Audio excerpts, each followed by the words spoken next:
It's the River, 105 and 103.5. DC Taylor got Alan Stout on the phone. Of course, Alan is the host of Music on the Menu, 9 o'clock Sunday nights here on the River. How's it going, Alan?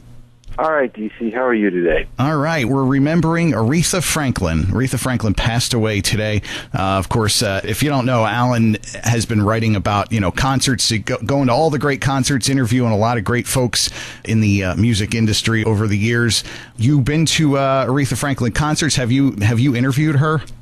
I did not interview Aretha Franklin. I covered her concert at the Kirby Center in 2002. And it was a really big deal to have Aretha Franklin coming to town, as it would be, I guess, in any town in America. Sure. But to have her coming into our beautiful theater in downtown Wilkes-Barre, and it was an amazing show. I mean, her presence was incredible. Her personality, her voice. I remember her.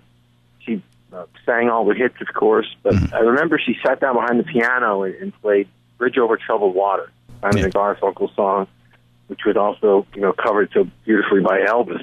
And how ironic is it, by the way, that we lost our King of Rock and Roll and our Queen of Soul on the same day, August 16th. The same day, August 16th. Yeah, how about that? Yeah. Wow. I was the first woman to be inducted into the Rock and Roll Hall of Fame. Is that right? Yeah, that was like in '87, like really not long after they opened the Rock and Roll Hall of Fame. She was one of the first people enshrined.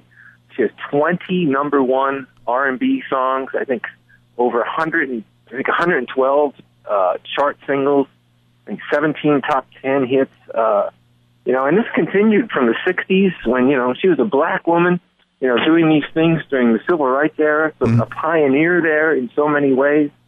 And then, right up, through the stuff she was doing in the 80s, 90s with George Michael, she sang beautifully at President Obama's inauguration 10 years ago. I mean, everybody remembers what a beautiful job she did with My Country 'Tis of Thee that day.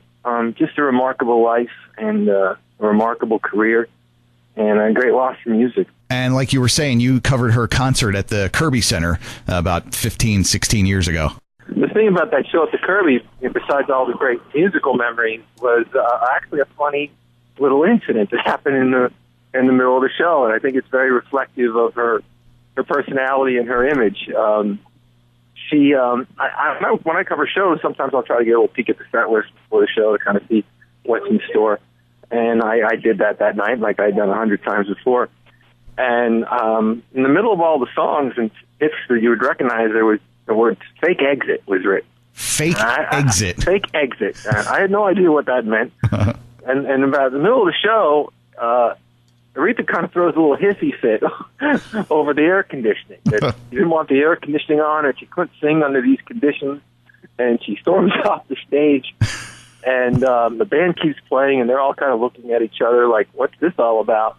And a short time later, she comes back out and kind of resumes the show and apologizes and said, I'm sorry, but you paid a lot of money to come and see me sing tonight, and things have to be to my liking. And I think it was all just a show. I really do. I think it was her living up to her diva image, and she probably realized she needed a little break during the show, and how should I do this? And why don't I just have some fun with it and act like a diva? They expect that from me. And so, the funny thing about it is I remember getting a thank you call from the folks that run the Kirby Center the next day for putting that in the review, because, you kind of threw the Kirby under the bus a little bit there during the performance. But looking back on it now, it's all funny, and it's a nice memory of her kind of being Aretha being Aretha, as they say. The incredible legacy of Aretha Franklin, an amazing voice, silenced today. She passed away earlier today. Alan Stout, thank you so much for calling in and giving us your thoughts today. Oh, thanks, DC. Thanks for remembering Aretha. And Alan Stout, the host of Music on the Menu, Sunday nights, 9 o'clock, right here on the River, 105 and 103.5.